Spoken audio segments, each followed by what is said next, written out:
Nossa. É... Bem, gente, bom dia. Feliz de estar aqui para mais um encontro. Hoje está um dia meio frio, né? Pelo menos aqui. Não sei como é que tá onde vocês estão. Mas texto dessa semana, né, que a gente ia comentar, né? É um texto muito esquisito, imagino que vocês devem ter reparado, se vocês leram, que é um texto da Patricia Lockwood, que é basicamente uma espécie de tentativa de performar assim, no estilo um pouco da experiência na internet enquanto uma mente coletiva, né? E por que eu escolhi esse texto, né? Enfim, antes de começar, eu acho que dá para falar um pouco disso. Bem, os primeiros dois encontros, né, e os primeiros dois textos, eles foram uma tentativa de entender o que é essa, digamos assim, estrutura de perfil que, que orienta, assim, que orienta não, né? Que na verdade é como a gente é, né? Quando a gente está nas redes, né? E a ideia era um pouco assim, entrar no problema da nossa desorientação a partir um pouco de uma análise do que a gente é, né? Nessa situação de desorientação atual, né? Então a ideia de ler a Gia Tolentino e depois o Irving Goffman era um pouco entender como a estrutura de um sujeito enquanto perfil ela vai ter certas propriedades, né, que tem a ver com essa questão da performance, da atuação, de você assumir certos papéis e como isso no contexto da internet acaba ficando, acaba assumindo certas feições que a gente pode chamar de patológicas. Mas uma coisa que eu acho que é o próximo passo, né, que faltou, né, mas na verdade é porque é o próximo passo, era ok. É, a gente tem a gente encontra esses tipos de subjetividade, né? A gente vê esses efeitos, mas por que isso surge, né? E para esse, digamos assim, pequeno módulo, né, eu resolvi escolher dois textos que tentam entender essa situação, né? O primeiro texto é o texto da Patrícia Lockwood, que eu acho que na verdade de novo assim, né? Assim como o texto da Gia Tolentino, ele é uma visão bem localizada no nosso problema. Então assim, ele vai tentar, eu acho, mapear o terreno para o qual o perfil sujeito é uma solução. E isso eu acho que é uma coisa importante, que é o quê? Que se a gente tem esse tipo de subjetivação, né, específica que a gente analisou, é porque essa forma de subjetividade é uma resposta a um certo tipo de problema. Qual é esse problema? Bem, eu acho que é justamente a gente está envolvido em escalas que excedem cada vez mais a nossa capacidade de processar elas, né? E é por isso que depois a gente vai ter o segundo texto, né, desse módulo, que é o texto da Patricia Reed, que eu terminei de traduzir ontem, que é justamente sobre como, digamos assim, navegar num horizonte expansivo, né? Num mundo grande, né? Que são os termos dela. Né? Esse texto não lida diretamente com a internet, né? Na verdade, ele lida com uma coisa que é o que significa a gente estar num mundo em que está tudo numa escala planetária. Né? E o que é essa escala planetária? Então, esse segundo texto, assim como o do Goffman, né? Ele acaba sendo meio que uma tentativa de analisar a situação não apenas em termos da internet, né, que é a nossa situação em que a gente está desorientado, mas tenta analisar essa situação abstratamente, né? Então, a gente, de novo, né, vai ter os textos casados, né, em que um tem uma perspectiva mais descritiva, né, e o outro tem uma perspectiva mais analítica, digamos assim, né? Bem, todo esse preâmbulo, né, para dizer que, na verdade, eu acho muito difícil falar desse texto da Patrícia Lockwood, porque não é um texto, enfim, e assim, eu me arrependo demais de ter me proposto traduzir ele, porque é um texto difícil pra caralho de traduzir, porque não apenas ela está tentando falar sobre a experiência dela na internet, né? Enfim, a gente vai entrando nesse mérito do que é isso, né? Mas o que eu acho que é o elemento brilhante desse texto é que ela tenta captar uma certa um certo caráter assim meio distraído da internet, né? Na verdade, assim, eu acho que eu só fui me tocando disso enquanto eu estava traduzindo, né? Porque eu acho que, enfim, quando você está traduzindo, você está em contato com o texto de outra forma, né? Mas o que eu acho que ela tenta mimetizar é uma coisa que é, quando a gente está usando a internet, pelo menos se vocês são que nem eu, vocês abrem uma coisa, aí vocês vão entrando em um. Acho que não tem nada de específico e singular, vocês vão abrindo mil links, né? E aí mil abas, aí você está lendo, aí você está sempre andando para o lado, né? Eu acho. Assim, quando você está lendo as coisas na internet, você nunca está lendo para baixo. Você está sempre lendo para o lado, né? Você está sempre lendo cada vez mais para um lado e para o outro, né? E até que, enfim, tem umas coisas que, às vezes, quando eu estou lendo coisas na internet, eu leio o final antes, enfim, eu mesmo já vou reembaralhando o texto na minha cabeça. Só que o que ela faz, que eu acho que é genial, pelo menos a impressão que eu tenho, é que ela está tentando fazer com que um texto contínuo tenha essa experiência de você ficar mudando de aba. Então ela fica alternando os temas e aí depois voltando, só que num texto contínuo. Então eu acho que ela está meio que tentando imitar essa sensação que a gente tem e que, porque ela tenta fazer isso num texto corrido, fica mais visível, né? De que quando a gente está lendo algo na internet, a gente está com a nossa atenção sempre atraída para fora, né? Então ela está comentando uma coisa, aí de repente no parágrafo seguinte ela está falando outra coisa, aí depois ela volta, e aí depois ela some. Mas você sente que tem uma estrutura ali, né? Que não é uma coisa assim, por acaso, né? Então, na verdade, isso eu acho uma coisa brilhante, assim, que ela faz no nível do procedimento, né? Sem contar que o próprio texto, enfim, né? Dentro dos próprios parágrafos, você tem, assim, os elementos de distração, né? Enfim, é um texto esquisitíssimo, né? Depois a gente pode comentar isso, né? Então, assim, os problemas que eu acho que, que me atraem para esse texto, né? Eles não estão apenas assim no que ela fala, né? Mas eles estão também na maneira como ela fala, né? E assim, e o que é esse texto, né? Bem, ela mesma fala, eu acho que no início, né?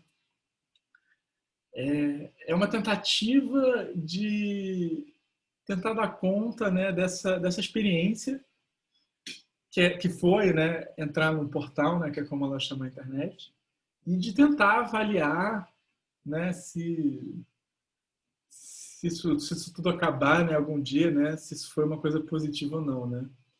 E assim, eu acho que, enfim, de novo, né, a intenção aqui não é esgotar o texto, né, e eu acho que, enfim, a própria esquisitice do texto me deixa assim um pouco até incapaz de saber como exatamente comentar ele, né. Mas a ideia é meio que tentar passar por algum dos temas que ela menciona e ver como ele ajuda a gente a, pelo menos, começar a mapear essa estrutura desorientadora, né, no qual a gente está inserido, né? Porque, de novo, né, eu acho que é bom ter isso como uma espécie de mote.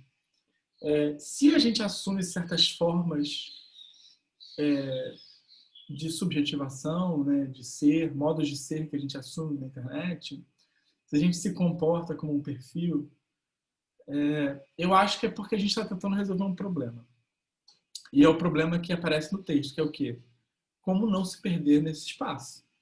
Porque é isso que está acontecendo, né?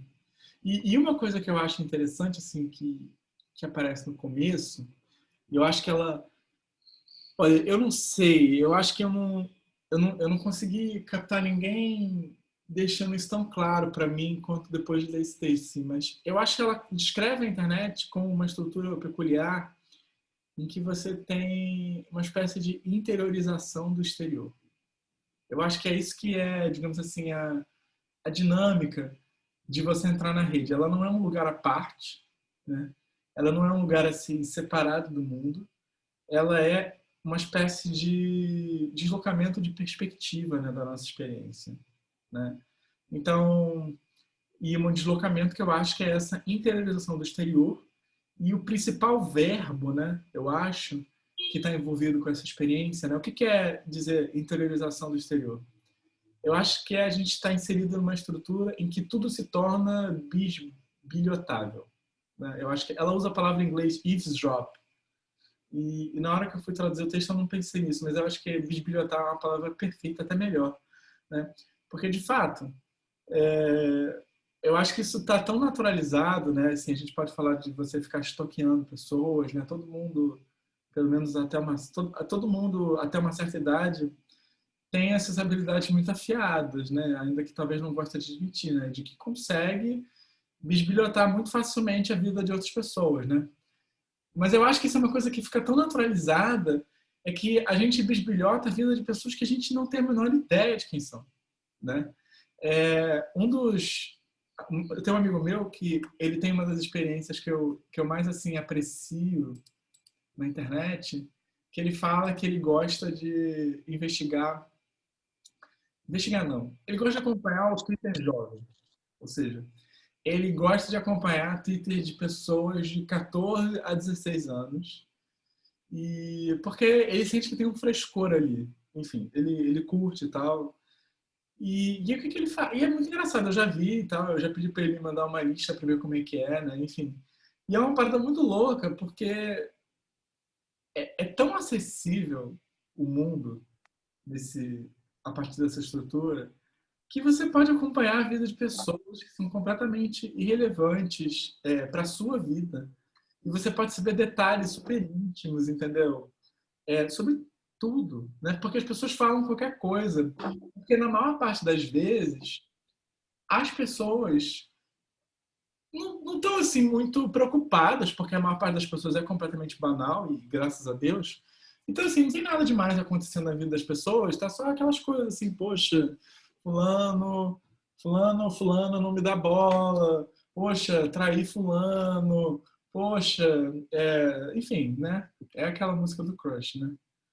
Então assim, o que eu acho engraçado, né, é que a internet ela tem essa estrutura de interiorização do exterior, significa que para a gente poder bisbilhotar as coisas, né, não tem mais nenhuma parede, né? Basta a gente olhar, né? É como se a internet fosse aqueles escritórios modernos, né? Que, enfim, pelo menos para mim é uma coisa que eu vejo apenas na televisão, né? Em que todas estruturas vazadas, né? Que você não tem uma sala, né? Eu não sei se isso é real, né? Eu sei que, na verdade, a minha experiência é apenas reparar, né? Eu lembro que quando eu via Seinfeld, quando eu vejo, né? É muito engraçado, porque todos os escritórios são, assim, muito fechados, assim, enfim, todos eles são retratados, mas, assim, todos os seriados modernos, aparentemente, é tudo vazado. Eu não sei se isso é por uma questão de filmagem ou se isso é realmente, assim, um novo modo de ser, né? De vigilância, né? O panóptico. Mas, enfim, o que eu acho é que a internet ela é uma estrutura, então, que ela permite a gente prestar atenção em tudo, né? E que é esquisito, né? Porque tudo pode ser objeto de atenção, né? E um dos efeitos, eu acho, dessa bisbilhotagem é o quê?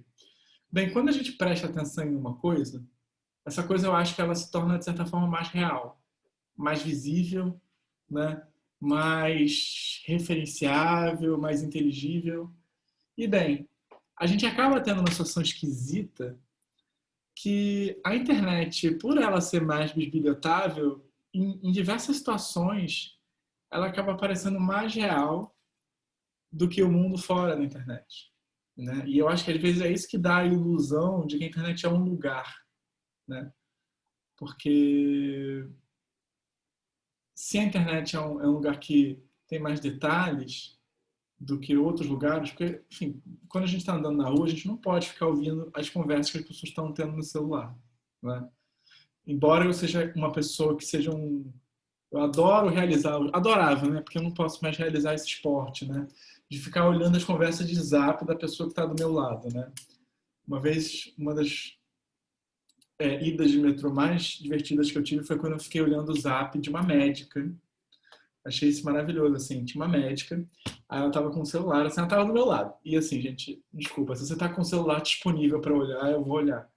Mas enfim, eu já tô olhando para as pessoas, né? Tipo assim, a pessoa dá um like no Twitter em você, aí você começa a olhar e de repente você tá vendo as pessoas que estão a 3 espaços de distância dessa pessoa que te deu o like original, né?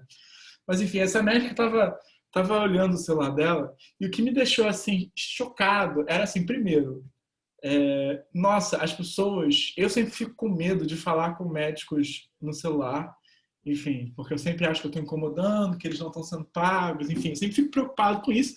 Não sei se eu devia pensar isso tanto, né? Porque médico geralmente ganha muito dinheiro.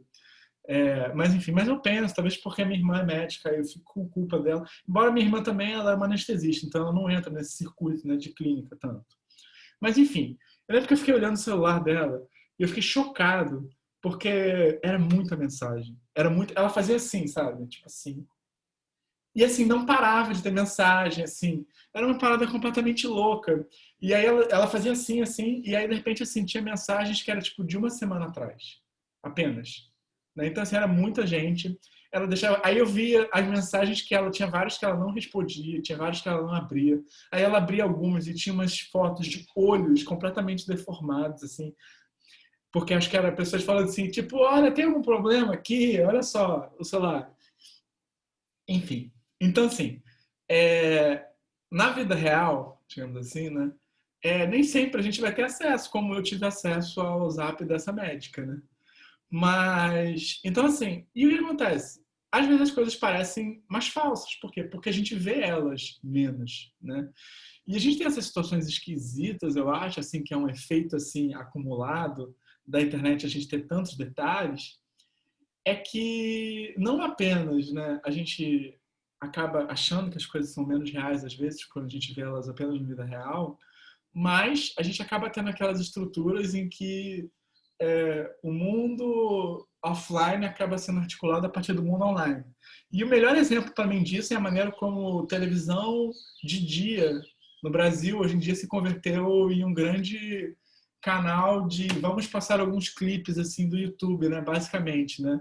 E eu amo que assim é uma coisa tão influenciada que os caras literalmente tentam simular, né, a estética de uma janela de YouTube, né?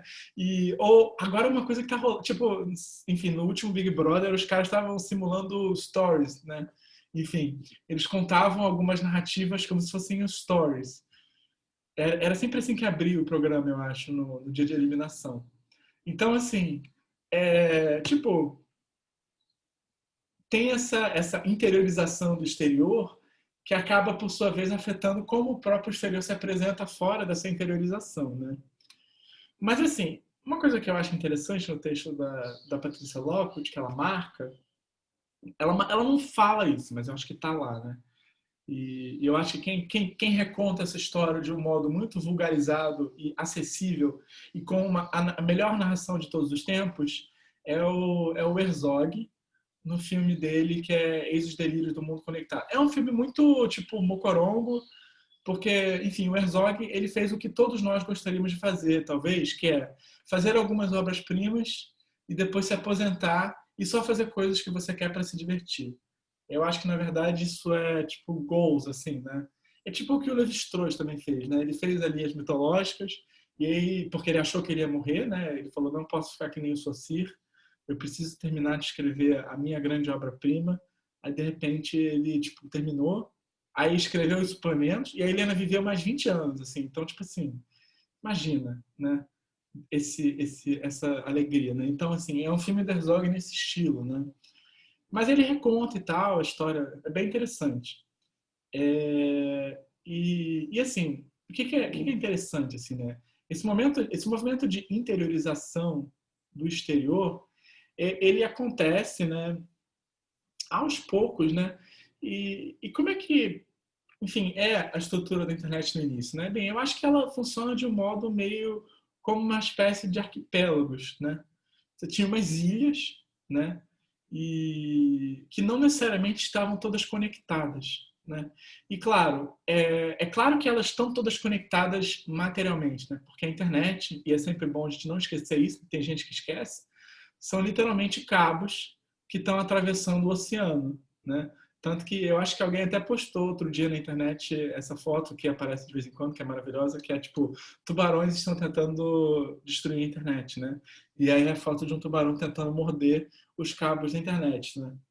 Eu acho que é sempre importante lembrar que a internet são cabos, materiais, porque tem gente que fala, a internet, a revolução e tal, sei lá o quê.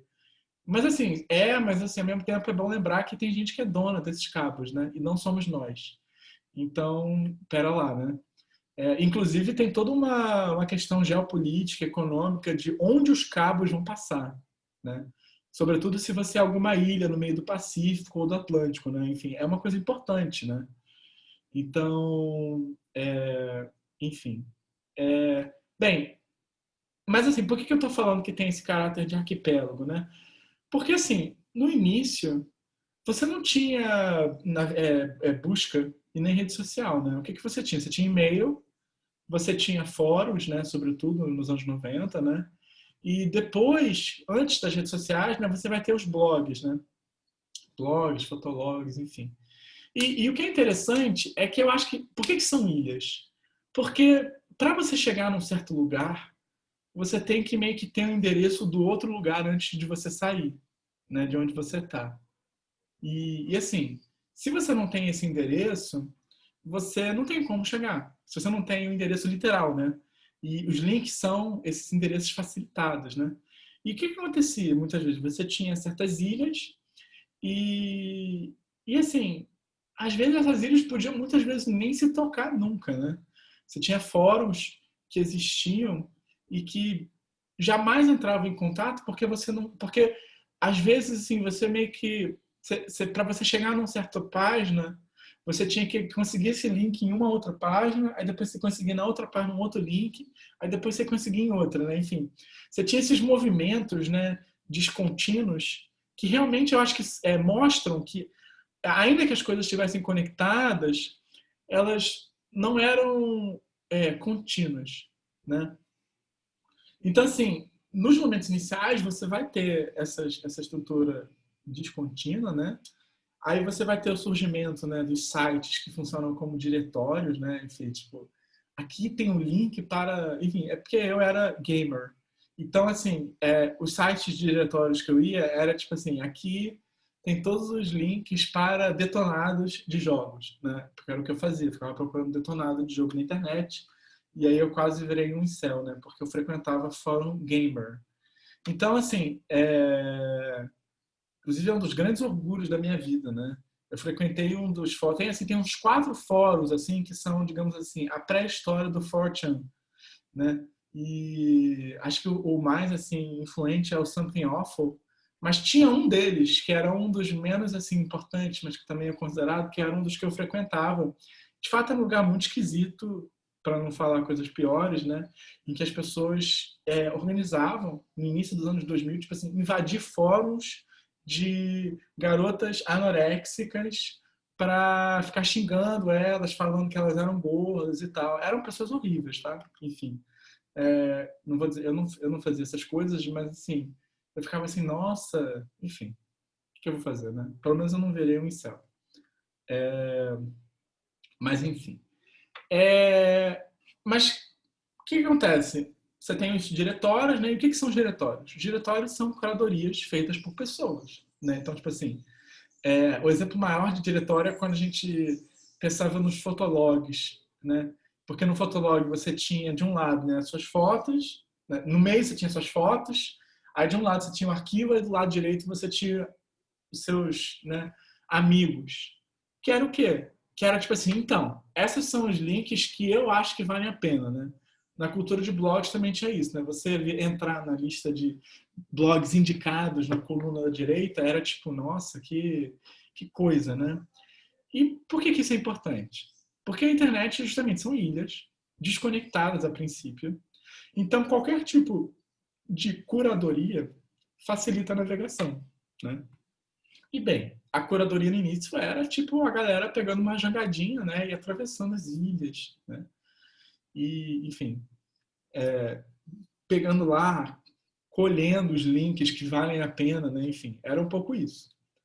Mas Bem, em algum momento alguém fez uma coisa que é a mesma coisa que aconteceu no capitalismo, né? Que é o quê? Bem, talvez uma máquina consiga ser uma curadora mais humana do que os seres humanos. E de fato é isso que é o Google, né? O Google tem aquela coisa, tecnologia de procurar pelos links, né? De hierarquizar os sites a partir de quantas vezes o link dele aparece, enfim, tem alguma coisa assim, né? E é uma coisa brilhante, porque eu não sei se vocês lembram disso, mas assim, antes do modelo Google se tornar padrão, você ia nos Alta Vistas da vida, no Yahoo, enfim, no KD, e tinha várias técnicas para você fazer uns sites completamente irrelevantes aparecerem no início, que era tipo assim, era coisa de você botar números e letras tipo A e símbolos no topo do seu título do site. Eram umas coisas muito toscas que a gente até esquece que existiam, mas assim, era muito tosco. Inclusive, tipo assim, você ia na banca, vendia revistas, né, com dicas para você melhorar a sua posição nos buscadores, né? E com o Google isso ficou completamente relevante, né? Porque claro que tem formas e tal, né? Mas o sistema do Google é inteligente porque ele tenta mimetizar os seres humanos, né? Que é o quê? Quanto mais referências uma coisa tem, melhor. Então ele tenta justamente criar uma máquina para um programa, né? Para meio que escavar a internet numa velocidade que a gente não conseguiria dar conta e produzir um índice geral, né? E aí quando você tem isso, aí de repente tudo muda, porque você não vai mais entrar na internet e ela ser uma ilha, e você precisa ir de uma ilha para uma outra ilha. Não. Você vai ter um momento em que a página inicial de todo mundo vai ser o Google, né? Antes você tinha lá, eu tinha lá os meus fóruns, que era a minha página inicial, né? Meus fóruns de gamer. Mas de repente virou o Google. Porque o Google passava a ser o centro, né? E aí era aquilo, né? Por quê? Porque o Google era tipo assim, era uma ilha que se conectava a todas as ilhas, né? E aí você vê que algo já começa a mudar, porque antes as ilhas não estavam todas conectadas entre si, né? Você podia ir para todas as ilhas, claro, porque são cabos apenas, mas você não conseguia ir de uma ilha para qualquer ilha. Essa é a revolução do Google, né?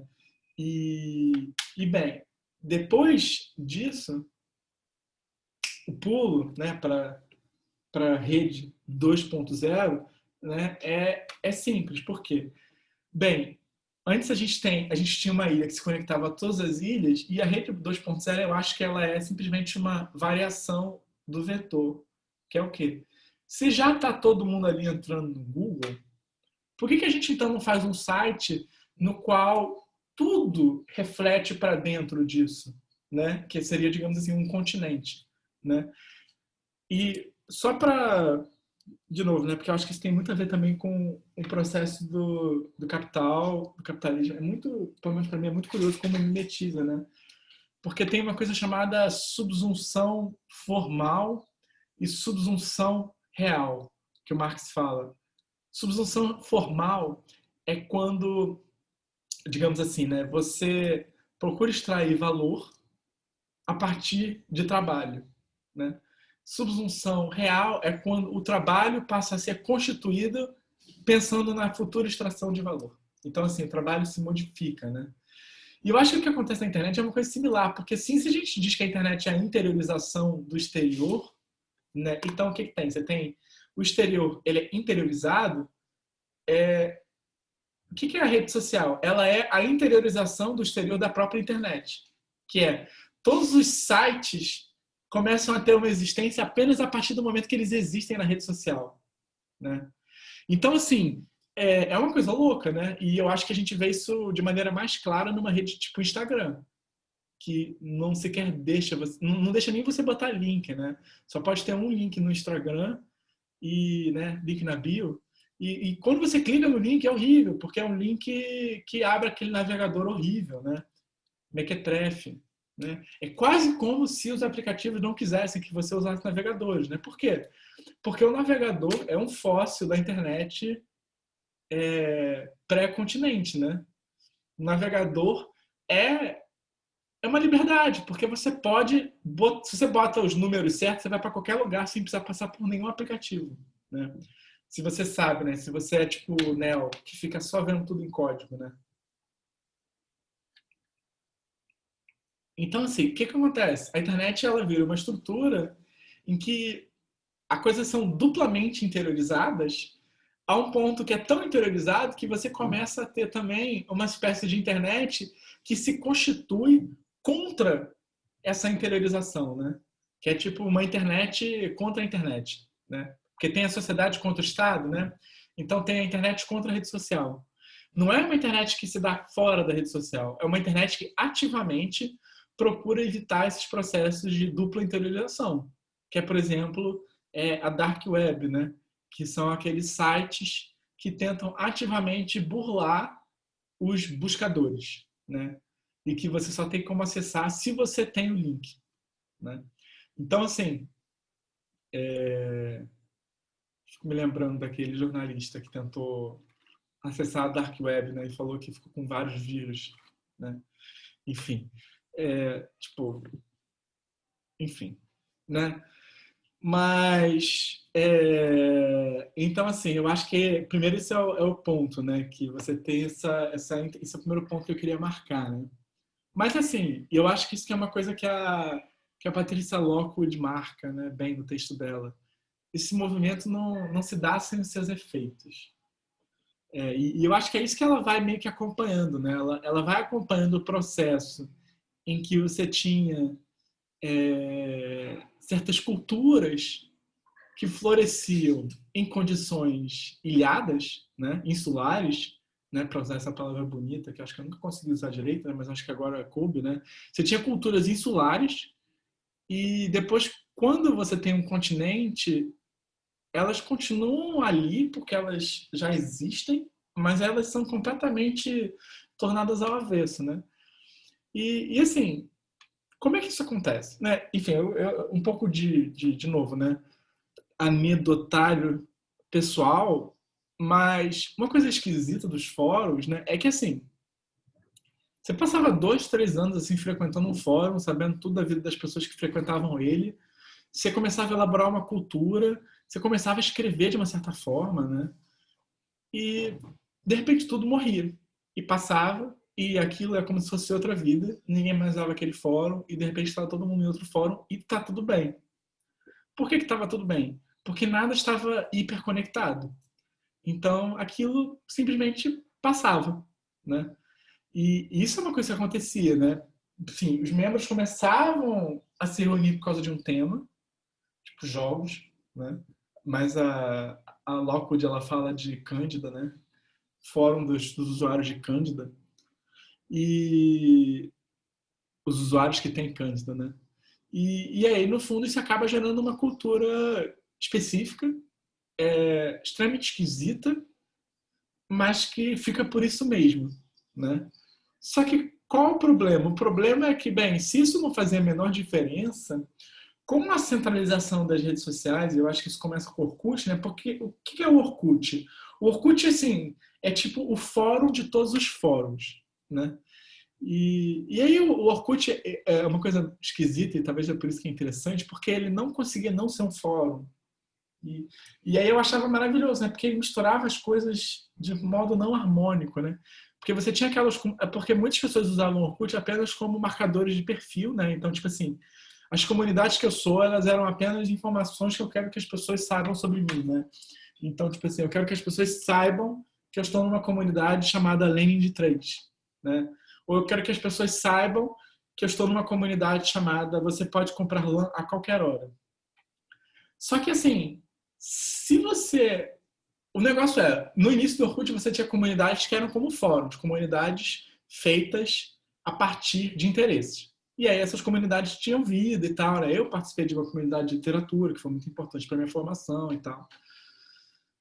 Mas aí, por que as comunidades acabaram virando um perfil, né? Do tipo assim, bem, olha só, eu sou uma pessoa que estou numa comunidade sobre literatura, as pessoas começaram a criar comunidades que eram apenas para aparecer em perfis, né? Tipo, você pode comprar lã a qualquer hora. Só que qual é a coisa doida? Essa comunidade que não tem nenhuma reunião, nenhum interesse, fora ser uma imagem para associar você, se você entrasse nela, você ia ver que tinha uma vida social nessa comunidade. Isso é uma coisa que, assim, a maior parte das pessoas ignorava no Orkut, que essas comunidades acabavam, tipo, meio que por combustão espontânea, não, por combustão espontânea não, geração espontânea, gerando uma forma de socialização pautada no quê? Na pura socialização, porque não tinha nenhum interesse em comum ali, né? E eu acho que isso é, digamos assim, um germe do que a gente vai encontrar numa rede como o Facebook. Porque o que é o Facebook? O Facebook é uma rede social que você entra lá e ela já é um fórum sem nenhum tema, né? Que é o quê? Você tem um mural, né? Que era a palavra no início que eles usavam, né? Mas que depois virou feed, né? Não tem nenhum tema ali que reúne as pessoas. É a pura socialização. E eu acho que o que acontece, né? É que mesmo que depois você vai ter grupos que vão ser a partir de interesses, o Facebook ele torna explícito ou ele realiza, né, uma internet que é fundada apenas a partir da socialização e não a partir dos interesses, né? Isso é uma coisa esquisita, né? Porque isso eu acho que vai construir aquelas dinâmicas de subjetividade que a Gia Tolentino vai escrever, né? Que é, bem, eu estou numa rede social que eu não estou ali por nenhum interesse, eu estou ali apenas para ser um ser social. Então importa como eu vou aparecer, a performance fica girando em falso, né, o tempo inteiro, né? Não que a gente seja em falso, né, mas é como se a gente bugasse, né? E bem, eu acho que isso acaba afetando a performance que você tem nessas redes, né? Porque se antes você tinha uma subcultura que era orientada a partir do interesse, agora você tem apenas uma praça pública, né? Que é um espaço de ninguém, fora ser o espaço de realização de performance, né? Então, assim, não vou me deter muito nisso, porque isso foi um tema que a gente já falou, né? Mas eu acho que já dá para ver como se isso acaba se tornando o espaço de socialização principal, dá para ver como que isso vai, digamos assim, começar também a articular a vida offline, né? Porque, enfim, a gente começa a estar cada vez mais envolvido num tipo de socialização que apenas interessa a gente aparecer enquanto um ser social. E os efeitos disso no mundo real é o quê? É aquelas coisas bem crítica social foda, que o mundo não é real a menos que eu tire fotos e preste contas enquanto um ser social. Então só vale a pena sair se eu vou tirar foto. Enfim, essas coisas bem, aí o pessoal fica assim, né? Na verdade, você só se diverte quando você nem se lembra de tirar foto e blá blá blá blá blá blá blá. Enfim, crítica social foda. Mas não apenas crítica social foda, né? Tem aqueles momentos como o que a Patrícia Lockwood vai descrever, né? Que é tipo assim, que você vai para um restaurante e aí você pede de propósito a pior comida que tem. Por quê? Para você ter uma história engraçada, né? E assim, tem pessoas que realmente se comportam assim, né? Como se elas estivessem na internet, né? Na vida real. Porque na vida real, você quer, porra, comer uma comida boa. E se você tiver uma história boa para contar, isso é um acaso, uma puta que pariu. Você quer comer uma comida boa. Mas você acaba meio que assim, a gente acaba sendo condicionado a meio que querer que essas histórias aconteçam, né? Por quê? Porque elas aumentam o nosso engajamento, né? E isso não é nem por maldade, né? Isso é simplesmente o fato de que a gente está cada vez mais condicionado por esse tipo de socialização, né? Então, assim, eu acho que a coisa que a Patrícia Lockwood vai falar, né? E eu acho que isso aparece quando ela fala aquela questão do cara tirando fotos e que vão aparecendo cada vez mais as bolas dele, né? É que a internet ela é um espaço tão esquisito e tão vazio que você começa a fazer coisas simplesmente porque elas podem ser feitas. E coisas mais esquisitas serem feitas se tornam um assunto simplesmente por elas serem factíveis, né? E qual que eu acho que é digamos assim, ponto mais chave disso, o ponto mais assim extremo disso, né? Isso aí quem me apontou foi um amigo, né? Mas eu acho que faz muito sentido. Eu acho que o extremo dessa situação, né, que a gente faz as coisas porque elas são possíveis de fazer, né? Porque elas podem se tornar assunto, é o Kanye West falando que talvez escravos foram escravos porque eles não tinham força de vontade. E eu acho que isso é difícil, né? Porque, enfim, é óbvio que é horrível o que ele falou, mas conhecendo a figura, né? Eu sinto que ele fez isso até como uma espécie de... Eu quero ver o que, que acontece no mundo se eu, enquanto um negro, envolvido com vários artistas negros que estão pensando, enfim, estão tentando reconfigurar a posição da subjetividade negra na cultura pop americana e blá, blá, blá, blá, blá. O que acontece se eu falo aquilo que um branco fala, enfim, todas essas implicações. Não estou dizendo que ele pensou isso, porque eu acho que ele não pensa, e está tudo bem. Mas eu acho que está envolvido, porque o que acontece? Ele fala isso, e aí, de repente, todo mundo... É como se fosse assim, ele soubesse que você ia ter não apenas gente comentando e criticando, mas como se ia ter gente defendendo ele, e que isso ia fazer um mundo inteiro ser construído a partir dessa polêmica, né? Que a polêmica é quase como se ele fosse assim, olha só, uma pura polêmica. Eu vou visibilizar para vocês uma pura polêmica na mesma forma que uma tragédia é escrita, né? Porque a tragédia, ela tem como tema o quê? Sempre a dificuldade de decidir, o problema das decisões. Só que a gente, na nossa vida banal, essas decisões ficam invisibilizadas, porque a gente tem decisões banais. Só quando você tem situações em que, sei lá, você precisa matar o seu marido, mesmo que isso custe você sacrificar os seus próprios filhos, foda-se, pois o seu marido foi um escroto que resolveu casar com uma mulher mais jovem, né, que é o tema da Medea. Ou, tipo, né, casei com a... Matei meu pai, casei com a minha mãe, né, que é o Édipo. São situações extremas, que não fazem o menor sentido, mas elas são situações que visibilizam a estrutura decisória, né? Assim como eu acho que o Kanye West, quando ele fez isso, eu acho que ele meio que visibilizou também a forma pura da polêmica, né? E que é o quê? Que é a situação tá tão esquisita que a gente está simplesmente procurando coisas que possam gerar efeitos, né? É uma socialização pela socialização, né? É uma socialização que fica vazia, né? Por quê? Porque a rede social, né, ela é diferente do fórum, ela não é organizada em torno de interesses. Então, assim, não tá a galera ali discutindo se a Nintendo é melhor do que a Sony. A galera está simplesmente disputando o seu ser enquanto um ser social, né? Enfim. Mas eu acho que isso é uma coisa que eu acho que aparece, né, no texto da Lockwood. Enfim, eu estou sempre assim, comentando a partir do texto, tá, gente? Então, assim, às vezes eu não vou referenciar, mas é tudo coisas que foram instigadas por esse texto, né? Mas tem outro efeito que eu acho, é que o feed, né, se por um lado ele facilita a gente acessar tudo, ele também facilita com que a gente esqueça tudo, né? Não sei se vocês já tiveram que fazer essa tarefa ingrata. No Facebook deve ser horrível. No Twitter eu até consigo fazer. Eu, pelo menos, nunca tive esse problema. Mas no Facebook deve ser horrível você procurar alguma coisa que você postou no passado, né? E parece que, né? Sempre quando parece é porque é, né? Parece que a coisa é feita para que você não consiga recuperar, né? Então, assim, a Loco descreve isso, né? Tipo assim, certos memes parecem vidas passadas, né? E de fato, por quê? Porque as coisas são estruturadas de tal forma que apesar de você ter tudo disponível, o feed faz com que o passado não seja recuperável, né? Então, sei lá, tipo, há 1 ano e meio atrás, tava todo mundo fazendo piada com o Assessor 2, né?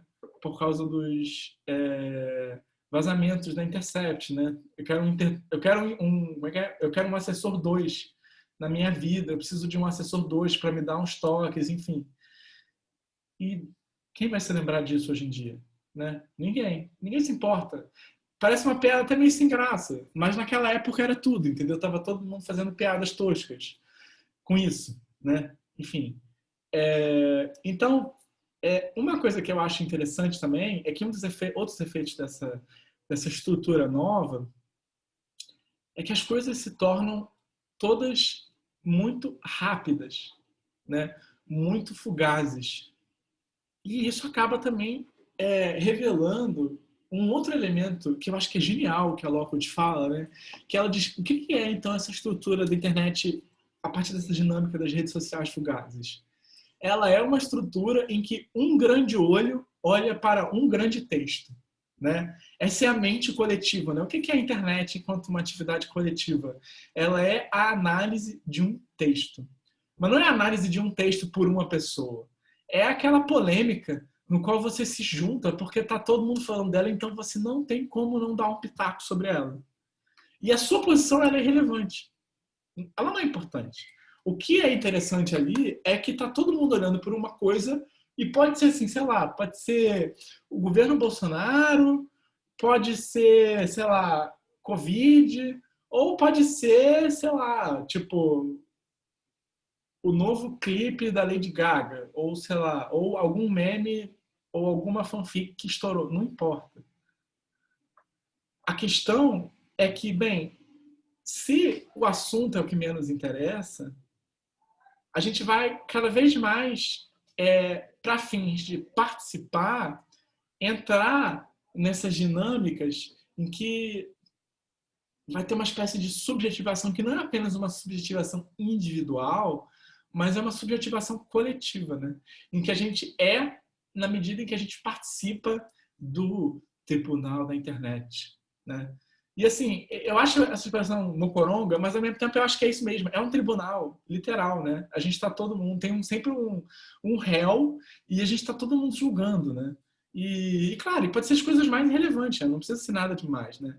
Mas eu acho que essa estrutura que a gente vê surgindo a partir desse desenvolvimento da internet é o quê? É ao mesmo tempo a dinâmica dos feeds, mas eu acho que assim, o fato de que tem um objeto ainda, mas esse objeto pode ser ocupado por qualquer coisa, eu acho que isso é um resquício da estrutura anterior da internet, né? Que a gente ia nela para discutir temas que a gente se interessa. Mas aí no final a gente discute qualquer coisa, porque o que a gente interessa pra gente é só socializar. E aí fica essa estrutura meio esquisita, né? Em que você tá falando sobre tudo e nada ao mesmo tempo, né?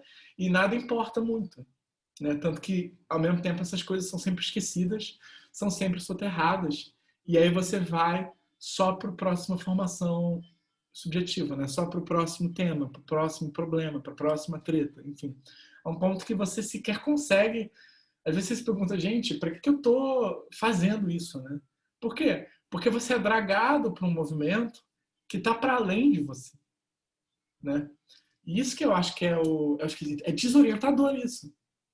Porque como é que você vai, assim, você é como se a gente fica agindo contra o nosso desejo, né? A gente se pergunta, qual é o nosso desejo? Eu não sei. Se eu estou sendo carregado por isso, talvez o meu desejo seja isso, né? E aí eu acho que é nesse ponto que a gente vê como é que essa estrutura é desorientadora. Porque a gente vai fazendo coisas que não são da nossa vontade.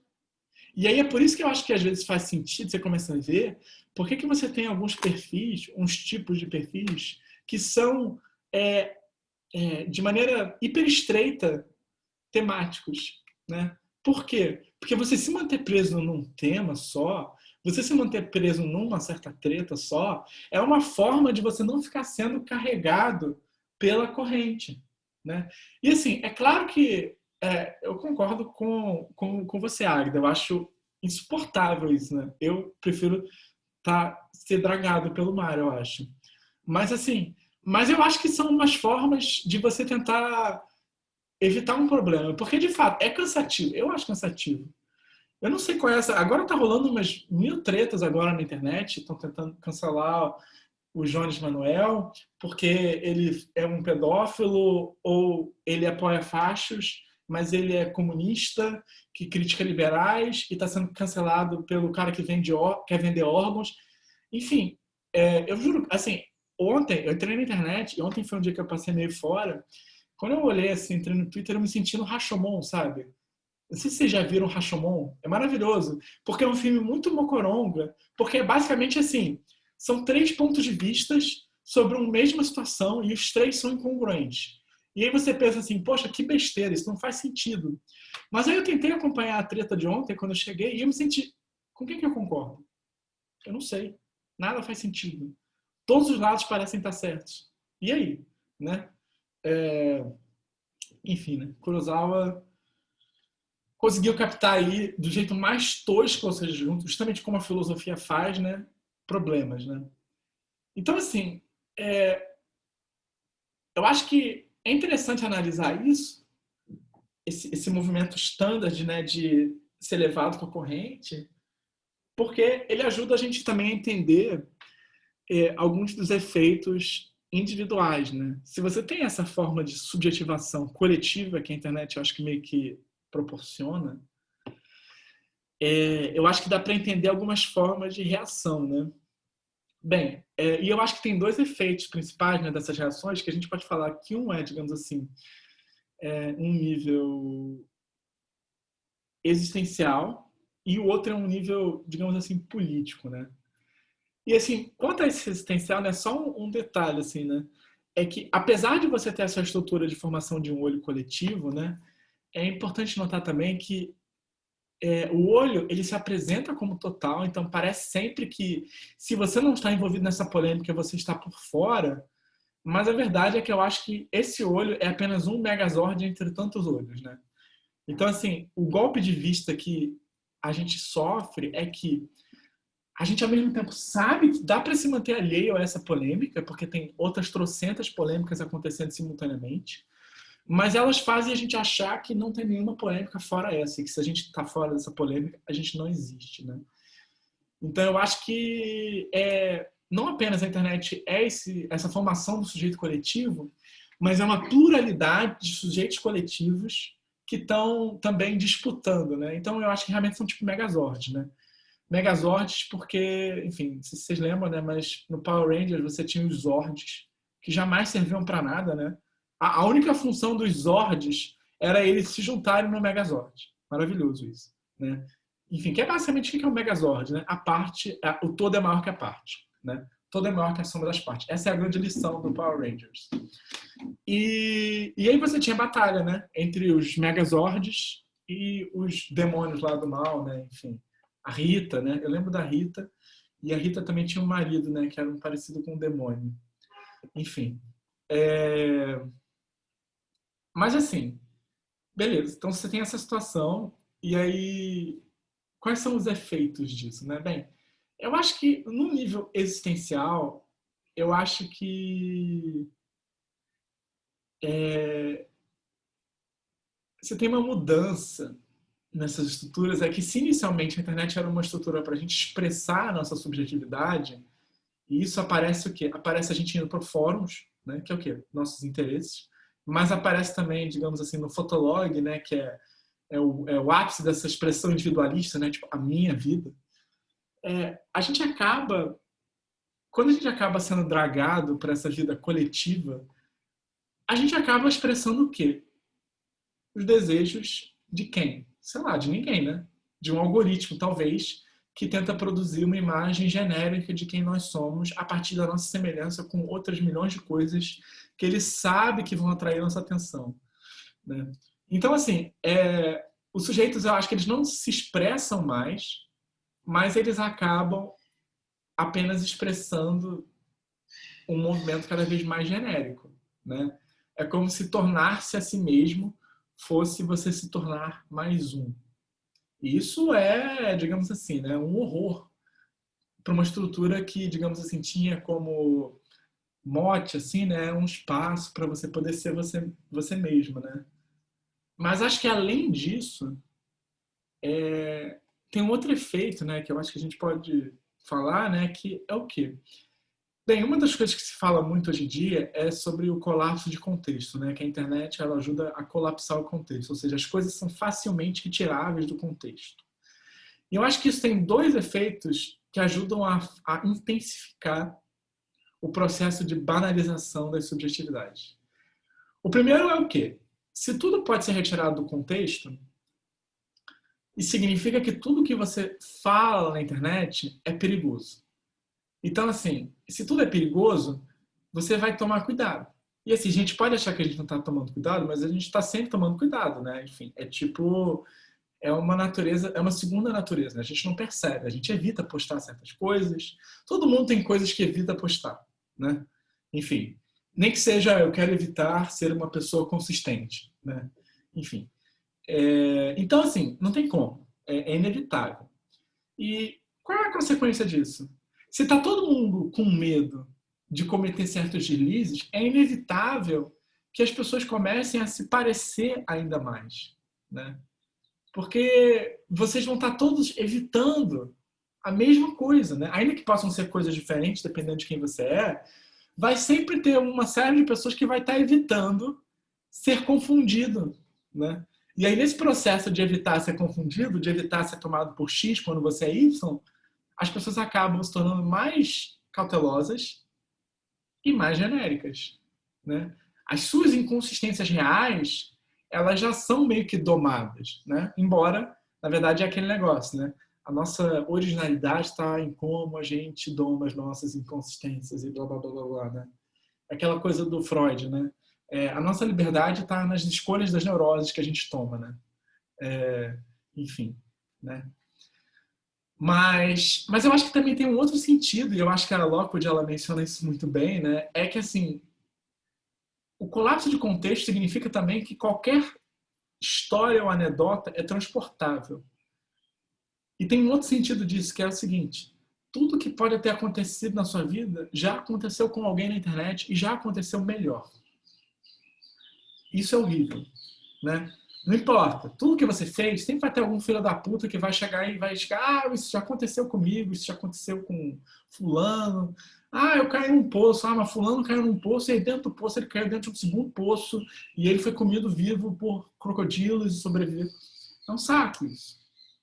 Mas isso é o que também? Isso é a internet jogando na nossa cara que, além de tudo, as nossas histórias singulares, elas são também banais, né? E claro, a gente pode aprender a lidar com isso, né? Mas a internet está jogando o tempo inteiro para a gente que a gente é apenas mais um, né? Às vezes até um ponto que a gente tenta, digamos assim, né? Assumir isso, né? Mas enfim, e por que isso é relevante para a grande questão, né? Porque quando você é banal, você perde eixos de referência, né? Você está completamente, você não tem critério de diferenciação, né? Se tudo é genérico, se tudo é igual, você não consegue saber. E eu acho que é por isso que os nichos vão se formar, né? Porque o nicho é uma forma de pegar essa banalidade e dar uma afirmação positiva para ela, né? A indiferença se torna uma diferença específica, né? Enfim, mas isso às vezes assim, qual a consequência disso, né? Que eu acho a consequência é que a gente às vezes vê as pessoas assumindo certas identidades que às vezes nem deveriam ser identidades assim no sentido forte do termo, né? Tipo, eu entendo, mas eu acho esquisito que alguém estruture a sua vida enquanto fã, sabe? Eu fico muito chocado com uma matéria, uma vez que eu li há uns 5 ou 6 anos atrás. Era quando estava rolando o Big Brother, que teve o casal Clarissa. Não sei se vocês lembram, mas assim, era um casal de mulheres que estavam juntas, né? Enfim, elas eram bis e uma delas, inclusive, era casada fora da casa, né? Mas elas tinham uma relação que era um namoro, né? Enfim. E aí você tinha uma fanbase enorme que votava e elas venciam tudo e tal. A Clara era famosa porque ela era cam girl, né? Por isso que ela foi chamada para o Big Brother. E o que aconteceu no final? Você tinha mais gente que gostava da Clara do que da Vanessa, que era meio pomba, de fato. E assim, mas o que eles fizeram? A fanbase. A fanbase decidiu votar na Vanessa. Por quê? Porque a Clara era casada e tinha um filho. Então eles achavam que tinha mais chance da Vanessa dividir o dinheiro com a Clara do que a Clara dividir o dinheiro com a Vanessa. E aí eles votaram e venceram.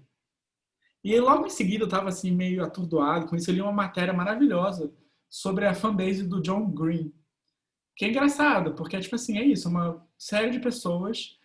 Porque o John Green, né, o escritor, ele é mais famoso, ficou mais famoso. Ele ficou famoso por ser um youtuber mais do que por ser um escritor, né? E aí, bem, ele conseguiu, ele e o irmão dele, né, o Hank Green, eles meio que fizeram e tal, youtubers que eram meio assim, felizes, fofinhos e tal, contra bullying e tal. E aí acabou se reunindo uma comunidade no entorno deles que era contra bullying e tal. Só que acontece, essa comunidade contra bullying ficava fazendo bullying com quem tinha qualquer crítica aos irmãos Green. E às vezes nem era uma crítica, assim, né? Era só um comentário divergente, né? Então, assim, é engraçado, né? Porque você tem situações banais, que é você ser inseguro, e a coisa se cristaliza como uma identidade positiva, que por sua vez acaba sendo, de certa forma, até contra, né? Você começa oprimindo outros grupos, né? E eu acho que isso expressa também um dos efeitos políticos, né? Dessas formas de subjetivação que o Lockwood vai descrever, né? Que é o quê?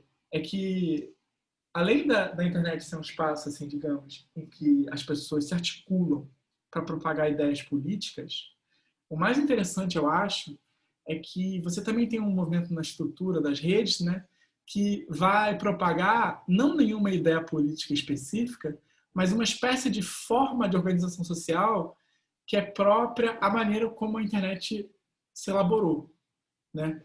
Que é o quê? Eu acho que a gente vê isso sobretudo na maneira como certos grupos conservadores de direita se elaboram e constituem pelo simples fato de que você pode dizer algumas coisas, de que você pode fazer algumas brincadeiras, de que você pode fazer piada nazista e achar que você não é nazista por causa disso, né? E assim, eu acho que isso tudo tá fundamentado, né? Por isso que eu falei aqui no início, naquela dinâmica de que, como a internet é um espaço de socialização vazio, ela acaba sendo até um convite, né, para você falar qualquer coisa, né?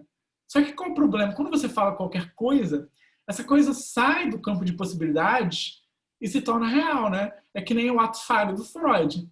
Até você dizer aquilo não tinha o menor significado na sua vida. Mas depois que você disse, não tem como ignorar que você escolheu falar essas coisas diante de todos os outros atos falhos que você podia ter tido, né? Porque o que o ato falho era? E é isso que é interessante, né? O ato falho é o quê? É uma prova de que a linguagem não se reduz aos signos, né? Por quê? Se a gente leva a sério a linguística, as relações de palavras são relações puramente diferenciais que, levadas ao extremo, não têm a menor relação com o som. O som é apenas um suporte material que mais atrapalha do que possibilita a linguagem. Mas o ato falho, e quem fala isso muito bem é o Mladen Dolar, que é um hegeliano lacaniano amigo do Zizek, que fala, ele vai falar que o interessante é o quê? É que o ato falho é o momento em que a voz fala, não, esse som é parecido, o som, você quer falar uma palavra tal, que tem um significado muito específico, que não tem nada a ver com um significado outro, mas aí como o som é parecido, mas lembra, o som não é a linguagem, como o som é parecido, você fala uma palavra ao invés de outra. Só que qual o problema? A partir do momento que você falou essa outra palavra, surge a pergunta, mas por que essa e não outra? Né? Por que essa palavra com som parecido e não qualquer outra? E aí, né, tem toda aquela coisa, né, de, enfim, a coisa se torna uma realidade, né? Por isso que às vezes por isso que é bom às vezes não falar certas coisas, não pronunciar. Porque quando você pronuncia elas se tornam mais realidade. Então assim, você não faz piada de nazista, nem que seja de brincadeira, porque vai que você gosta, né? Essa é a questão. Ninguém sabe se você vai gostar ou não, né?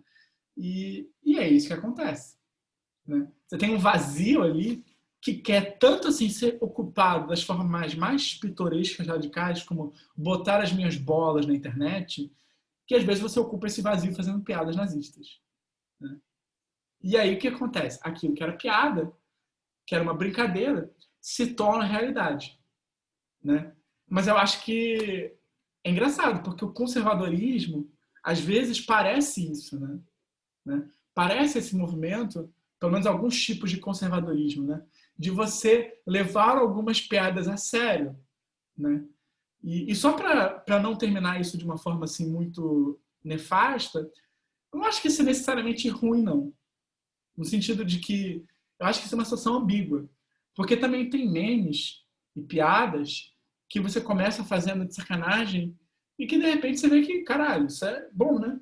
É tipo aquela piada da pessoa que convence que o comunismo é melhor por uma simples piada. Que é tipo assim, tipo, que coisa horrível, uma sociedade igualitária, onde todo mundo tem espaço, onde não existe pobreza, onde, enfim, você começa a fazer brincadeiras com isso, e aí você começa a pensar, não, mas isso de fato é bom, né? Eu quero ter uma sociedade livre, igualitária, justa, que não tenha preconceito de nenhum tipo, né?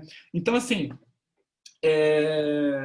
eu acho que é esse vazio... E por que eu acho que a internet não apenas não cria esse espaço? Porque, na verdade, eu acho que essa estrutura de vazio, a internet apenas exponencializa ele, né? Essa coisa de você ter uma coisa que pode ser realidade, mas aí você fala e ela se torna mais realidade a partir do momento que você fala, né? Porque o Freud fala de ato falho antes de ter internet, né? Então, eu acho que a internet apenas exponencializa e torna visível essas estruturas, né? De que as organizações sociais, as formas como a gente se relaciona, a própria política, muitas vezes, ela tem esse começo meio arbitrário, meio que a gente resvala, né? Isso é perigoso, né? Isso é, digamos assim, não apenas perigoso, mas é complicado, né? E assim, e o ruim que a gente sabe, né, é que como é que a gente combate os efeitos negativos, né?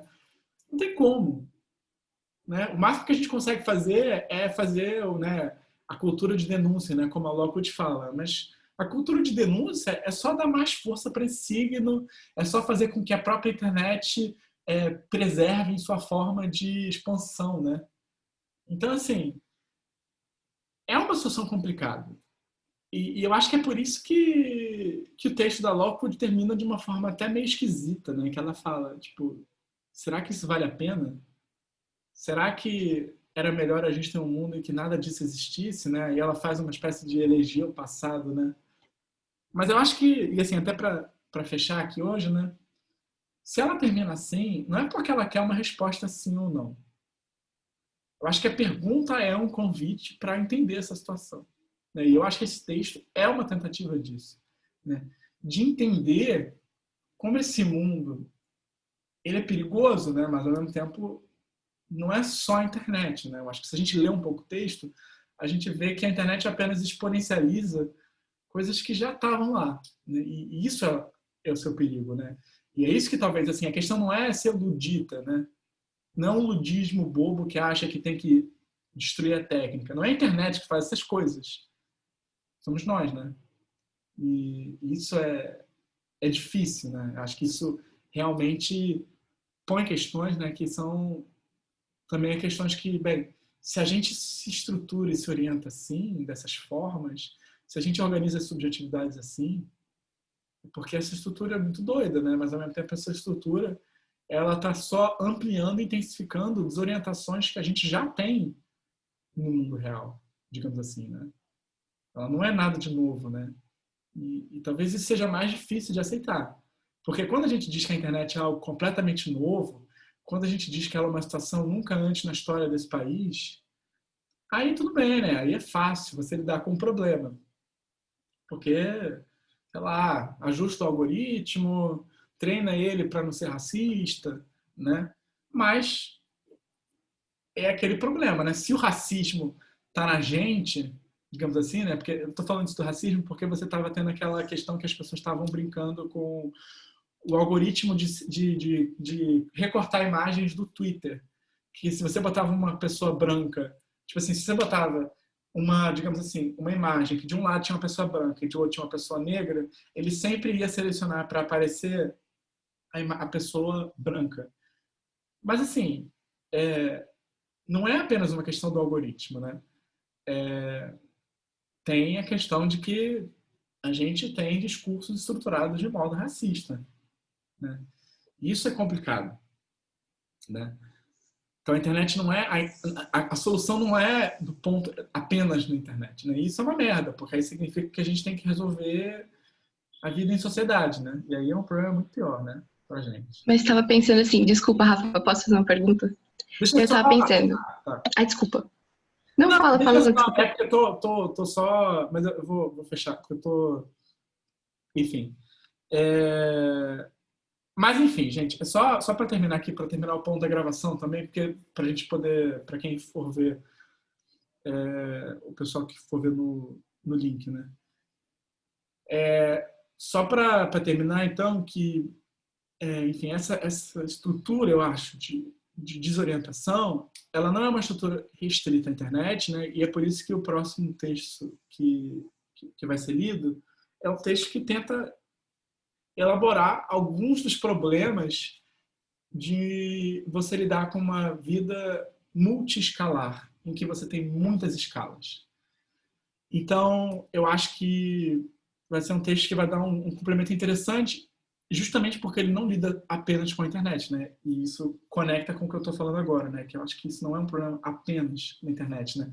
A internet, eu acho que apenas visibiliza um tipo de desorientação mais específica.